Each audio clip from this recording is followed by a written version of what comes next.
Esta nueva semana vamos a estudiar el tema cómo vivir la ley. Y cada semana vamos a ir descubriendo por qué Dios, luego de promulgar las 10 palabras, el Decálogo, comenzó a desarrollar estos principios para que pudieran ser aplicados en la vida diaria del pueblo de Israel. ¿Y qué lecciones hay para nosotros allí? Pues lo descubriremos esta semana con la ayuda de nuestro pastor Dani Perla, que está con nosotros para profundizar en estos comentarios. Por eso hoy vamos a orar pidiendo la dirección de nuestro Dios. Querido Padre, gracias te damos porque cuando estudiamos tu palabra nos damos cuenta del elevado llamado que nos has hecho y cómo tus leyes nos permiten vivir en una atmósfera diferente de la del mundo. Ayúdanos a tener eso en mente. Lo pedimos en el nombre de Cristo Jesús. Amén. Amén. Para este día, pastor, hablando del tema que nos va a acometer toda esta semana, específicamente para hoy, el código del pacto, me llama la atención que cuando Dios ya ha dado su ley, los 10 mandamientos, luego va a hablar con Moisés y le va a dar otras leyes, decimos a veces, otros elementos. ¿Por qué a Dios le interesa ayudarle al pueblo de Israel con todo esto? ¿Qué está haciendo? Voy a usar estas palabras, complementando su ley, está aplicando su ley. ¿Qué está queriendo hacer Dios con el pueblo de Israel a través de esta promulgación? Recordemos que Dios quería que su pueblo contemplara su carácter y reflejara su carácter. Por eso Él les dio sus leyes, entraran en una relación con Él, en una relación de pacto que de hecho, eso tal vez es la gran diferencia entre las leyes que habían de otros pueblos, incluso alrededor de esa misma época, las personas tenían sus leyes, pero solo aquí vemos a un pueblo que está haciendo estas leyes relacionadas a un Dios, en relación con Dios. Eso es único de la comunidad hebrea. ¿Por qué? Porque era Dios mismo quien quería establecer un pacto con ellos. Entonces, habían estas leyes en el pacto. Dios había dado ya, como hemos estudiado muy bien la semana pasada, había dado lo que conocemos como los 10 mandamientos, el Decálogo que está en Éxodo capítulo 20, y ahora se necesitaba la aplicación de esos principios en la vida diaria del pueblo. Y hubo algunas diferencias, hermano Gerson. Cuando Dios dio los 10 mandamientos, Él los promulgó de tal manera que todo mundo lo escuchó. Sí. Y Dios los escribió en tablas de piedra. Ahora, este código del pacto, como se ha llamado, que viene a aplicar ya en los casos de la vida diaria, estos principios de la ley de Dios, entonces estos fueron escritos en un rollo y ya Dios estuvo inspirando a Moisés, estuvo dándole mensajes para que él pudiera escribir estas leyes, pero estas ya no las escuchó todo el pueblo. Entonces vemos que hay una diferencia. Entonces estas leyes que vamos a estudiar tienen una aplicación inmediata local según las circunstancias que ellos estaban viviendo, aunque cabe destacar que muchas tienen una aplicación universal. Algunas de esas son cosas que todavía son válidas para nosotros hoy. Hay principios de base, ¿verdad? Y ese es el punto central, que en realidad esas aplicaciones que usted decía para ese momento se sustentaban en los principios que ya se ha destacado, el Decálogo, que esos son universales. De hecho, queremos invitar a nuestros amigos y a nuestros hermanos. Usted puede leer desde el capítulo 21 hasta el 23, más o menos por ahí. Eso lo vamos a ir diciendo más adelante. Están estas diferentes leyes. Y hoy, para ver cómo se comenzaban a aplicar estas leyes, en la lección se nos invita a considerar el capítulo 21 de Éxodo, desde el versículo 1 hasta el 32. Noten que es una lectura un poco extensa. Pero dentro de esto, pastor, dentro de esa lectura, ¿qué está normando Dios? Porque incluso aparece un tema bastante interesante para ese tiempo, para nosotros todavía incluso, que es el tema de la esclavitud. Para ponerlo como un ejemplo de cómo se desarrollaron estos principios. ¿Cómo se diferenciaban estos principios de la manera en que lo veían los demás pueblos, que usted ya mencionaba, porque incluso para este momento ya existía el famoso Código de Hammurabi, que ha sido elogiado por muchos en la historia, pero vemos que esto que está promulgando Moisés supera eso. Es correcto. Y yo creo que tenemos que evaluar estas leyes que encontramos en la Biblia en contraposición con las otras leyes, porque yo lo mencioné ya, las otras culturas, naciones, o sea, donde hay un grupo de seres humanos, se han desarrollado siempre reglamentos, leyes, como les queramos llamar, pero tenemos que destacar que no es tanto por la similitud de lo que dicen.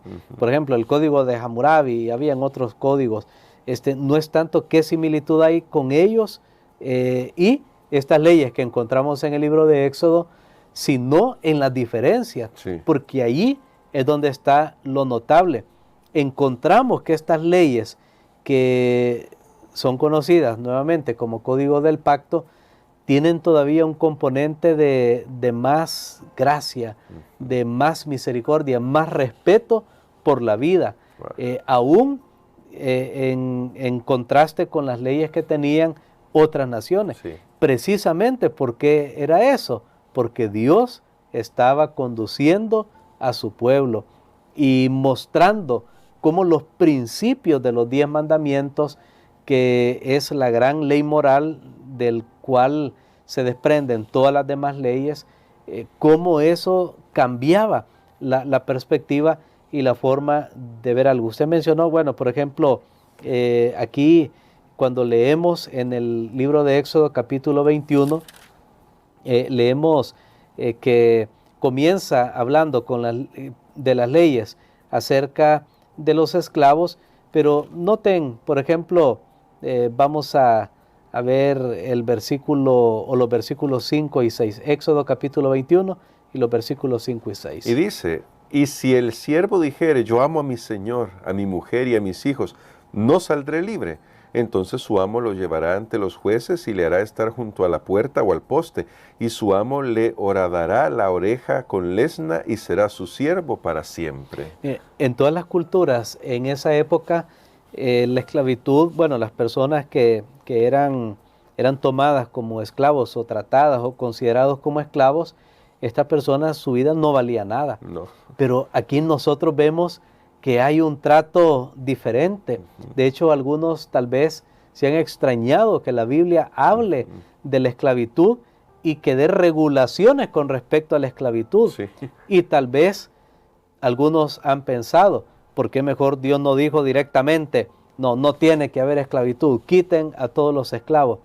Pero es que Dios es un Dios muy sabio y lo que Dios hace es, aunque se mantiene el concepto o el nombre de la esclavitud, pero cambia totalmente cómo debe ser la relación entre el amo y el esclavo, de tal manera que es simplemente una relación igual que la que se mantiene hoy entre un dueño y un empleado en una empresa, aunque se seguía llamando esclavitud, pero la regulación hacía que no tuviera nada que ver con lo que era la esclavitud, cómo era practicada en esa época.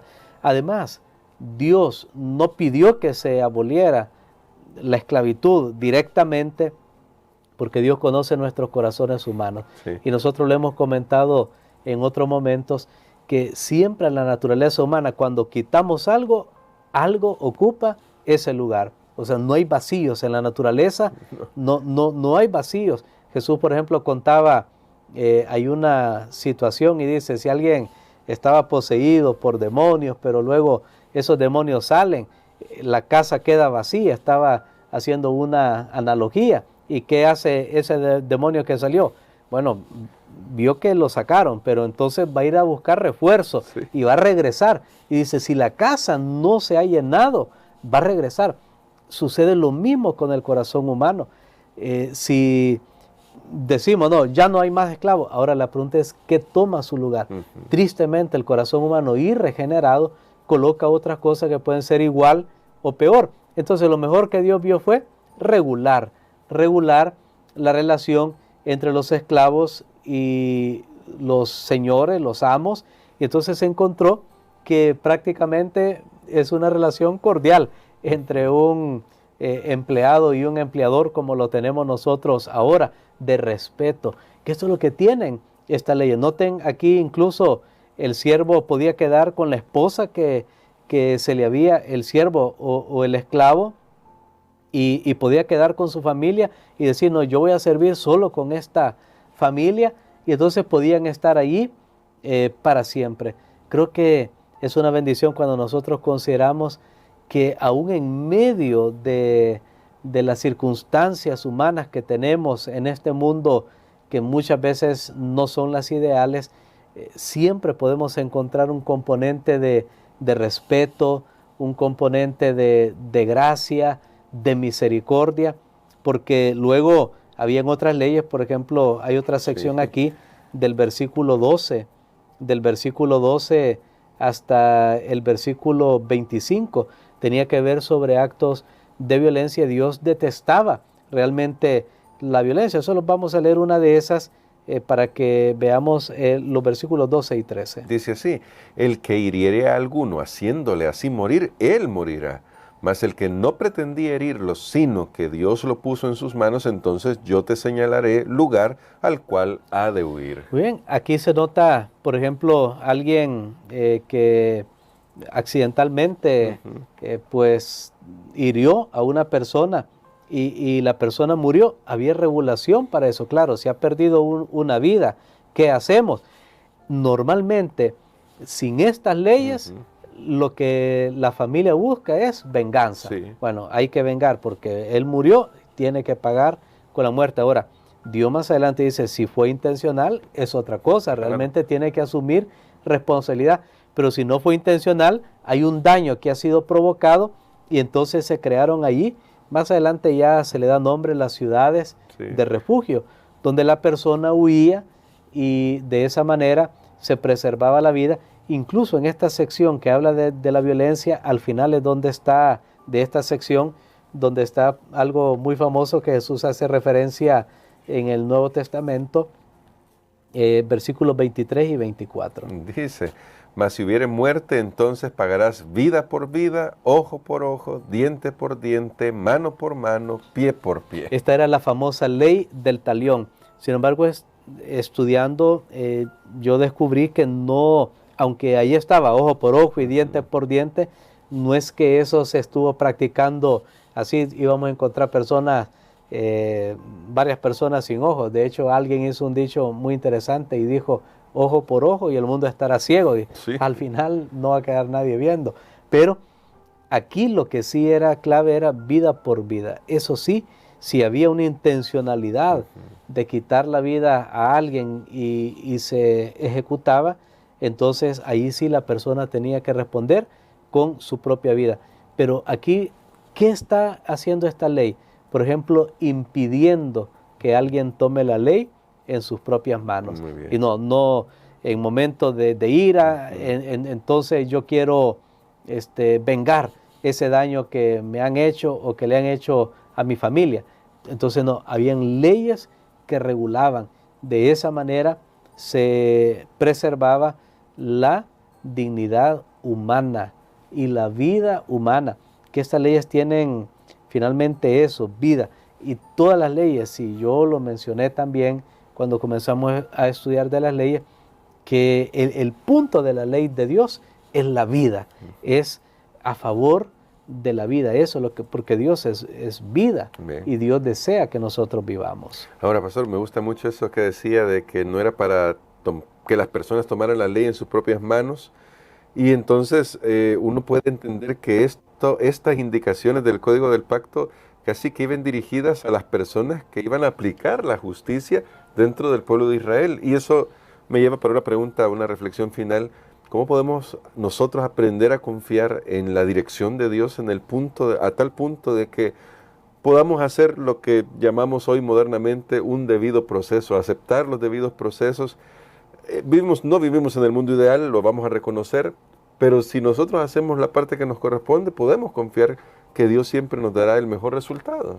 Bueno, yo creo que en este asunto de las leyes nosotros tenemos que considerar algo, y es que debemos estar dispuestos a aplicar las leyes, pero tanto en el sentido cuando son a favor, como cuando son a favor personal, como cuando son a favor de otra persona. Porque muchas veces lo que creo que distorsiona esto, hermano Gerson, es que muchas veces, cuando es a mi favor, ahí sí las leyes que se cumplan estrictamente y como debe ser.